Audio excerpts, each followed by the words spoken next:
नमस्कार दोस्तों, स्वागत है आपका रेयर क्लासेस यूट्यूब चैनल पे। जैसा कि हमको पता है, इस समय हमारे पास उत्तर प्रदेश पुलिस और रेडियो कांस्टेबल और एसएससी जीडी के एग्जाम्स हाल ही फिलहाल में लगे हुए हैं। तो हम कुछ इंपॉर्टेंट मैथ्स के पर डे प्रैक्टिस सेट लेके आपके सामने आते हैं। तो आज ऐसा ही एक और हमारे पास बेहतरीन मैथ्स का इंपॉर्टेंट प्रैक्टिस सेट है। तो चलिए आज उससे स्टार्ट करते हैं। आज ये 11th डे है और डेट है, आज की डेट है 21 दिसंबर 2023।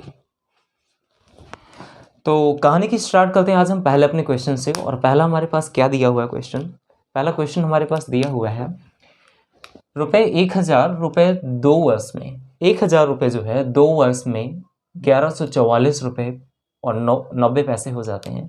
मूलधन पर सालाना किस दर से चक्रवृद्धि ब्याज लगाया जाता है। यानी रेट पूछा गया है, मूलधन पर सालाना किस दर से चक्रवृद्धि ब्याज लगाया जाता है। तो सबसे पहले हमें दिया क्या है, रुपये दिया है 1000, ठीक है। 2 वर्ष में 1149 रुपये 1144 रुपये 50 हो जाते हैं। यानी कि अमाउंट दे रखा है, 1144 रुपये 44 रुपये 90 पैसे। ये 9 का मतलब होता है 90 पैसे दे रखा है, ठीक है। ऑल राइट, कहा गया है कि 1000 रुपये यानी अमाउंट तो ये है, प्रिंसिपल भी हमारे पास दे रखा है, प्रिंसिपल दे रखा है 1000 रुपये, प्रिंसिपल है 1000 रुपये, ठीक है। हमसे पूछा गया है कि हमें ब्याज पूछा है, रेट पूछा गया है हमसे, रेट कितना है, rate is equal to what. इसे करने का एक सिंपल सा प्रोसेस है। सबसे पहले हमें एक चीज़ पता होनी चाहिए कि जो मिश्रधन होता है, ठीक है, जो अमाउंट होता है is equal to principal into 1 plus R upon 100 की पावर टी। टी मतलब यहाँ पर टाइम है, टाइम दिया हुआ है हमारे पास, टाइम भी दिया है, time is equal to 2 year, time दिया है हमारे पास 2 वर्ष का। अब दिया क्या है, अमाउंट कितना है हमारे पास, अमाउंट है 1144 रुपये एंड 90 पैसे यानी कि 9 पैसे, इसको हम लिखेंगे इक्वल्स टू 1000, ठीक है, ब्रैकेट 1 प्लस आर, रेट हमें पता ही नहीं है, आर की जगह आर लिखेंगे अपॉन 100 को 100 और टाइम की जगह पे 2, क्योंकि 2 ईयर दिया तो 2 लिख लेंगे। अब जब हम इसे सॉल्व करेंगे तो देखो ये वैल्यू, ये वाली वैल्यू हम क्या करेंगे, इस वैल्यू को समझेंगे थोड़ा सा। यहाँ पर लिखा हुआ है 1100, ठीक है, 44 रुपये एंड जब हम ये डेसिमल हटाएंगे, जब ये हम डेसिमल हटाएंगे तो हम क्या करेंगे, ये डेसिमल हटा के इधर हम क्या लगा देंगे, 0, यानी 1 टाइम 0। क्लियर, आई होप यहाँ तक तो समझ में आया होगा आपको। ये 1 टाइम 0 1144 और ये 1 टाइम 0 इतना हो जाता है। अब दिया हुआ है इज इक्वल टू 1000 प्लस यहाँ पर दिया है इक्वल्स टू 1000, ठीक है, और यहाँ पे दिया है 100 प्लस आर अपॉन 100 पावर कितना है 2। जब इसे हम सॉल्व करेंगे, हमने एक चीज़ देखी है, ये 1144 रुपये 90 पैसे जो यहाँ पर दे रखे हैं, ये डेसिमल हटा तब हमने नीचे हमने यहाँ पे 0 लगा लिया। ओके, आई थिंक यहाँ तक कोई भी डाउट नहीं रहा होगा। अब क्या करेंगे हम, समझिएगा, हम अब समझिए इस वाली वैल्यू को, मतलब ये जो यहाँ पे वैल्यू दे रखी है, इस वाली वैल्यू को हम इधर भेजेंगे तो हम देखेंगे कि यहाँ पे क्या हो जाएगा, 1144, ठीक है, और 9 अपॉन ये वैल्यू, तो यानी 1 2 3 4 triple time 0 and 1 time 0 is equal to 100 plus R upon 100। ये पावर 2 हमने हटाया क्यों, क्योंकि इसके ऊपर रूट लगा दिया। जब रूट लगाया तो हमें पता चलता है कि 11,449 107 का है, 107 का स्क्वायर है, जबकि यहाँ पर जो है हमारे पास 10,000 है, ये किसका है, 100 का स्क्वायर है। हमसे पूछा गया, रेट पूछा गया इज इक्वल टू कितना है, 100 प्लस आर अपॉन 100 है। तो हम क्या करेंगे, इस r को r रखेंगे, ये 100 से ये 100 कैंसिल हो जाएगा, है ना। अब r इज इक्वल टू कितना निकल के, r is equal to 100 minus 7 is equal to 100, ठीक है, sorry 107 minus 100, 107 minus 100 is equal to 7%। दर पूछी गई है तो दर हमारी 7% आ जाती है, तो rate is equal to 7%, 7%। I hope ये क्वेश्चन आपको समझ में आया होगा, ठीक है। नेक्स्ट क्वेश्चन की तरफ मूव करते हैं। अब हमारे पास नेक्स्ट क्वेश्चन क्या दिया है, नेक्स्ट क्वेश्चन दिया है कि ए बी तथा सी ने रुपये 50,000 का कारोबार प्रारंभ किया। ए बी सी यानी 3 लोग हैं, कारोबार प्रारंभ करते हैं। बी ने सी की तुलना में रुपये 60,000 अधिक दिए तथा ए ने बी की तुलना में रुपये 2,000 अधिक दिए, ठीक है। यदि कुल लाभ रुपये 10,000 है तो ए का हिस्सा पूछा गया है। तो पहले सबसे पहले ए बी सी 3 का रेशियो दिया हुआ है, दिया है ए दिया है, रेशियो बी दिया है, रेशियो सी दिया है। क्वेश्चन को पढ़ना, क्वेश्चन दिया है ए बी तथा सी ने 50,000 का कारोबार प्रारंभ किया। बी ने सी की तुलना में 60,000 अधिक दिए। बी जो है ना, सी की तुलना में 60,000 इसने अधिक दिए, कितना है सॉरी 6,000 अधिक दिए तथा ए ने बी की तुलना में 2,000 रुपये अधिक दिए। तो इसका रेशियो सबसे पहले हम निकालेंगे कैसे। अगर हम सी को हम एक्स मान लेते हैं, अगर हम सी वाली वैल्यू को हम मान लेते हैं एक्स है, ठीक है, एक्स है, तो जैसा कि क्वेश्चन कह रहा है कि बी ने सी की तुलना में 6,000 अधिक दिया, तो सी ने एक्स दिया तो ए ने कितना दिया होगा, एक्स प्लस 6,000। एक चीज और कही गई है कि ए ने अब दिया है यहां पर कि ए ने बी की तुलना में 2,000 रुपये अधिक दिए, तो बी ने दिया था 6,000, 2,000 इन्होंने एक्स्ट्रा दे दिया, तो एक्स प्लस कितना हो जाएगा, 8,000। आई होप यहां तक तो आपको बातें समझ में आई होंगी। अब बाद में दिया गया है कि अगर कुल लाभ दिया हुआ है 10,000 होता है, इनका कुल लाभ 10,000 होता है, तो पूछा गया है कि ए का मान पूछा गया है कि क्वेश्चन में ए का हिस्सा कितना है। तो ए का हिस्सा कैसे निकालेंगे, सबसे पहले इनको देखेंगे। तो 8 + 6 ये हो गया हमारे पास 14, कितना हो रहा है 8 ये 6, ठीक है। तो 3x यानी x यानी 3x प्लस कितना है हमारे पास 14,000 इज इक्वल्स टू 50,000, क्योंकि क्वेश्चन में हमारे पास दिया हुआ है इक्वल्स टू 50,000, तो 50,000 हम करेंगे, ठीक है, समझो। तो 3x इज इक्वल टू 15,000, ये 14,000 50,000 से हो जाएंगे माइनस, तो 50,000 माइनस 14,000, ठीक है। अब जब हम इसे सॉल्व करेंगे तो निकल के आएगा 36,000 हमारे पास। 3x इज इक्वल टू 36,000, तो x is equals to 36,000 upon कितना 3। अब हम 3 से इसे डिवाइड करेंगे, तो 3 × 1 = 3, 3 × 2 = 6, ठीक है, 12,000। तो x की वैल्यू कितने निकल के आती है, x1000, x is equal to x1000। अब चलो इनका मान निकालते हैं। तो जो हमारे पास दिया था यहाँ पे कि x प्लस 8,000, तो 8,000 में जब हम x ऐड करेंगे तो a के मान कितना निकल के आएगा, a का मान निकल के आएगा 20,000, कितना 20,000। अब b को हम इसी तरह से सॉल्व कर लेंगे, 6,000 + 8,000 सॉरी 6,000 + 12,000, क्यों, क्योंकि x इज इक्वल x की वैल्यू दे रखी है तो हम x को यहाँ पर ऐड कर देंगे। तो 12 + 6 18,000, ठीक है। c का भी मान हमारे पास है, तो c के लिए हम लिखेंगे क्या, 12,000। आई होप यहां तक आपको समझ में आया होगा। a, b और c का हमने मान निकाला है, यहां तक a, b और c का हमने मान निकाला है। अब क्वेश्चन को पढ़ो जरा। कहा जा रहा है कि जो है 10,000 रुपए है, यदि इनका कुल लाभ 10,000 है तो a का हिस्सा हमें निकालना है, यानी इनका लाभ 10,000 है, तो इनका रेशियो सबसे पहले निकाल लो। रेशियो कितना है, अगर ये 3 0 काटेंगे, ये 3 0 काटेंगे, ये 3 0 काटेंगे, तो बचेगी एक वैल्यू 20, 18 और 12। ये एक ऐसे नंबर हैं जो कि किसी इवन नंबर से कट रहे हैं। इवन नंबर यानी सम संख्या से, 2 से 6 भी, 2 से 6 टाइम में 12 कट जाएगा, और 2 से 9 टाइम में 8 कट जाएगा, और 2 से 10 टाइम में 20 कट जाएगा। तो 10:9:8 हमारे पास एक इनका अनुपात निकल के आएगा।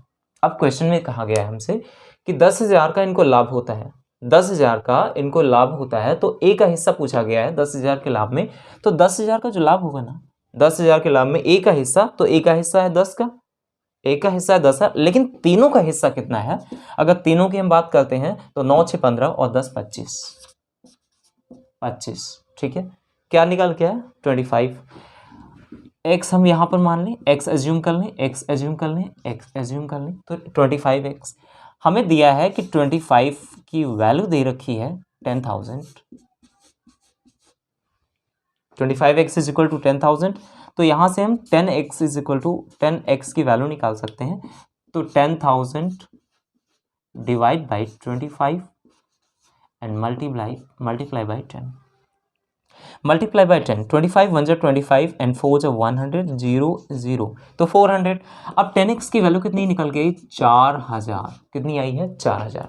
आई होप ये क्वेश्चन भी आपको समझ में आया होगा। इस तरह से हम कर सकते हैं। तो क्वेश्चन में से पूछा गया था a का हिस्सा 4,000, b का हिस्सा पूछता तो यहाँ पर हम 10 से गुणा नहीं करते, b का हिस्सा 9 है तो 9 रख देते, तो 9 को जब हम 4 से मल्टीप्लाई कराते 9 चौको 3600 निकल के आता। उस तरह से अगर c का हिस्सा पूछा जाता तो c को यानी 6 की वैल्यू को हम यहाँ पर रख लेते 10 की जगह पे, तो 4 छंग 2400 रुपये, इस तरह से हम कर पाते। और जब फाइनली इनका आप जब सभी का सम करोगे तो आंसर आपका 10,000 ही आएगा निकल के, ठीक है, क्योंकि क्वेश्चन में हमसे ए का हिस्सा पूछा गया, सो ए का हिस्सा है 4,000 रुपये। आई होप ये क्वेश्चन आपको समझ में आया होगा। अब नेक्स्ट क्वेश्चन हम देखते हैं हमारे पास क्या है। अब क्वेश्चन हमारे पास है, क्वेश्चन कह रहा है एक पंसारी का कि 4 महीने में ₹2,000, ₹2,500, ₹3,250 तथा ₹4,250 की बिक्री होती है। 3500 की औसत बिक्री के लिए 5वें महीने में उसकी बिक्री कितनी होनी चाहिए, यानी कि 5वें महीने का मान पूछा है। 3500 से एवरेज बनाना। देखो 5 मंथ है, पहला मंथ हम इसे मान लेते हैं, दूसरा मंथ हम इसे मान लेते हैं, तीसरा मंथ हम इसे मान लेते हैं और चौथा मंथ हम इसे मान लेते हैं, पांचवा मंथ इसे मान लेते हैं। ऐसे भी कर सकते हैं। क्वेश्चन में हमारे पास दिया है कि पहले मंथ में 2000, ठीक है, तो 2000 रुपये हमने लिखा, ये 2000 है।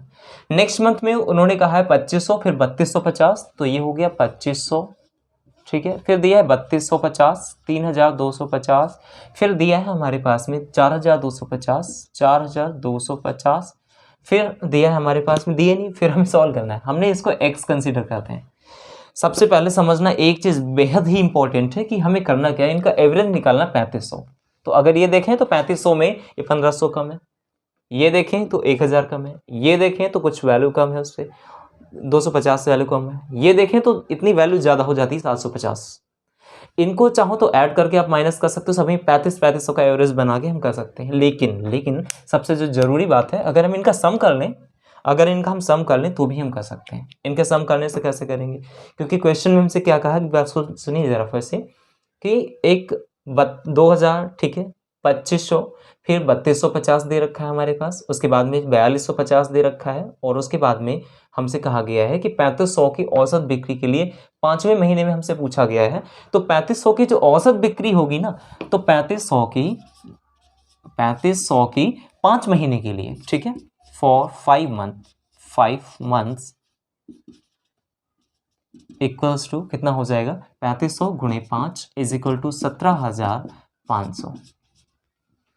तो 17,500। अब जब इनका हम सम करेंगे तो देखेंगे कितना, x प्लस, देखो 0 0 0 0 यानी कि 0 है ना, फिर से 5 5 10 और 5 15, 15 का 5 कैरी कितना हो जाएगा, 1 है ना, 1 हो जाएगा।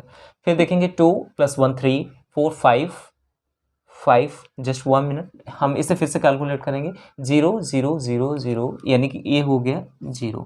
फिर से कैलकुलेट करेंगे 5 5 10, ठीक है, 10 + 0, 0 का 0 कैरी कितना लगता है, 1। फिर से कैलकुलेट करेंगे 3 4 5 और 5 10, 10 का 0 कैरी कितना लगेगा, 1। फिर बचेगा 4 1 5 6 7 8 9 10 11 12, तो 12,000, 12,000। अच्छा, 12,000 की वैल्यू 17,500 होनी चाहिए, लेकिन है नहीं, तो हम निकालेंगे x इक्वल्स टू, इसको इधर रखेंगे, इस वैल्यू को हम इधर भेज देंगे, तो 17,000, ठीक है, 500, क्योंकि ये इधर प्लस में है, उधर जाके माइनस हो जाएगी, माइनस 12,000 इक्वल्स टू, जब हम इन्हें सॉल्व करेंगे तो एक वैल्यू निकल के आएगी, वो क्या होगी, 0 0 5,000 और ये 5,000, सॉरी 500। तो आंसर क्या निकल गया, 5,500। अगर हम 5वें महीने की रखते हैं तो हमें औसत मान 3500 मिल जाएगा, ठीक है। आई होप ये क्वेश्चन समझ में आया होगा, इसको आप देख सकते हैं। चाहो तो आप इसे यहाँ से हम जितना एक्स्ट्रा है, कम है, उतना हम माइनस करके या फिर ऐड करके भी हम उसे सॉल्व कर सकते हैं, ठीक है। अब नेक्स्ट क्वेश्चन की तरफ मूव करते हैं। अब हमारे पास जो क्वेश्चन दिया है उसे समझिएगा। 4:9 के अनुपात में ए और बी के बीच में 39 कैंडी वितरित की जाती हैं, ठीक है। दो रेशियोज दिए हुए ए और बी का, ए और बी के दो रेशियोज दिए हुए हैं, पहला दिया 4 और दूसरा दिया है 9, 4:9 में, ठीक है, वितरित की जाती है। अब क्वेश्चन को पढ़ो जरा। क्वेश्चन कहा गया ए और बी के बीच 39 कैंडियाँ वितरित की जाती हैं, यानी कि हम अगर देखते हैं 4 + 9, अगर ये देखते हैं यहाँ पर हम x और x कंसिडर करेंगे तो कितना हो जाएगा, 13। x इज इक्वल टू कितना होगा, 13x को अगर हम सॉल्व करेंगे तो देखो एक वैल्यू निकल के आएगी हमारे पास में, 13x इक्वल्स टू 39, क्योंकि क्वेश्चन में कहा गया है 39, तो 13x की वैल्यू 39 है, तो x की वैल्यू हमें पता चल पाएगी कि 13 है कम 13, 13 है 39, तो वैल्यू निकल के आती है 3, x की वैल्यू 3। हमसे पूछा गया है क्वेश्चन में कि b को a से कितनी अधिक कैंडी मिलती हैं, तो b की वैल्यू 9x थी, तो 9x, ठीक है, 9 × 3, ठीक है। a की वैल्यू a से कितना अधिक मिलती हैं, तो 4 × 3, तो इन b की जो वैल्यू है ये है और a की जो वैल्यू है वो ये है। जब हम इन्हें सॉल्व करेंगे 9 3 ज़ा 27 एंड 4 3 ज़ा 12, तो जब इनके बीच का डिफरेंस देखेंगे, माइनस करेंगे तो हमें पता चलेगा कि 15 कैंडी हैं, 15 कैंडी हैं, जो कि इन्हें अधिक मिलती है। 15 कैंडी, बी को ए से ज़्यादा 15 मिलती है। ठीक है, नेक्स्ट क्वेश्चन ऐसे ही हम सॉल्व करते हैं। आई होप ये समझ में आ रहे होंगे आपको। अब क्वेश्चन दिया है उसे थोड़ा ध्यान से करने की ज़रूरत है, क्योंकि ये बहुत मोस्ट इंपॉर्टेंट है और पूछे ही जाते हैं यहाँ से क्वेश्चंस। कहा गया 10% और 30% की दो लगातार वस्तु का मूल्य चिन्हित करने के बाद 20% की छूट पर एक वस्तु रुपये 2288 में बेची गई। वस्तु का लागत मूल्य पूछा गया है कि सबसे पहले जो है जो दिया गया हमें कि 10% और 30% के दो लगातार वस्तु का मूल्य चिन्हित करने के बाद, यानी कि उनको मार्क फिक्स कर दिया गया है ना। तो उसको हम लिख सकते हैं कि जो 10 और 20% है चिन्हित करने के बाद वस्तु का जो मूल्य होगा, ठीक है, 10% और 30% चिन्हित करने के बाद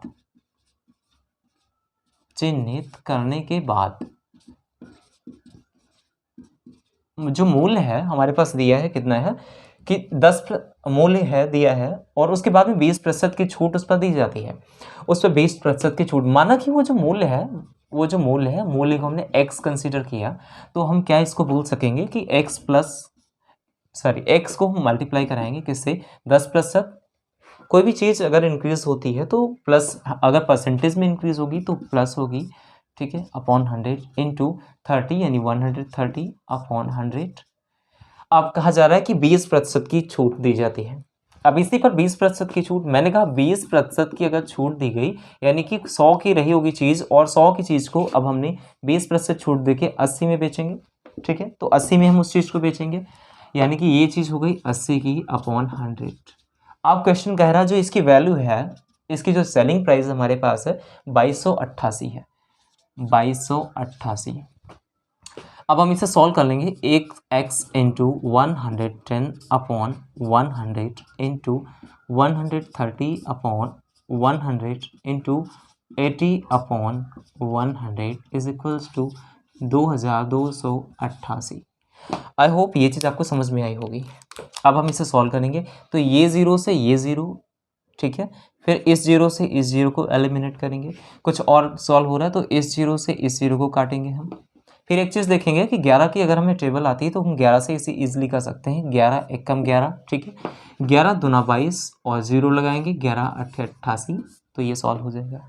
फिर बाद में हमें एक चीज़ और समझ में आती है, 8 की टेबल, 8 1 जा 8, ठीक है, 8 2 जा 16 और बचेगा यहाँ पे 4, तो 8 6 जा 48, तो 13 1 जा 13, 13 2 जा 26। तो हमने क्या देखा कि x इक्वल्स टू ये दो जीरो और एक ये जीरो डिनोमिनेटर में अगर उधर वैल्यू लेके जाते हैं तो वो मल्टीप्लाई होती है, तो x इक्वल्स टू 2 इंटू ये है 100 इंटू 10 यानी 1000 हो जाएगा, 1000, तो कितना हो जाएगा 2000। तो आंसर क्या है हमारा 2000। क्वेश्चन में हमसे पूछा गया था कि वस्तु का लागत मूल्य जो है, जो वस्तु की सीपी है यानी लागत मूल्य वो है 2000 रुपये। कितनी है 2000 रुपये। आई होप ये क्वेश्चंस आपको समझ में भी आ रहे होंगे। और एक आप लोगों से रिक्वेस्ट करनी, अगर आप लोगों ने इस चैनल को अभी तक सब्सक्राइब नहीं किया है तो एक बार सब्सक्राइब जरूर कर लें, और बाकी मिलते रहते हैं आपको ऐसे ही एपिसोड्स के साथ। तब तक के लिए जय हिंद, जय भारत।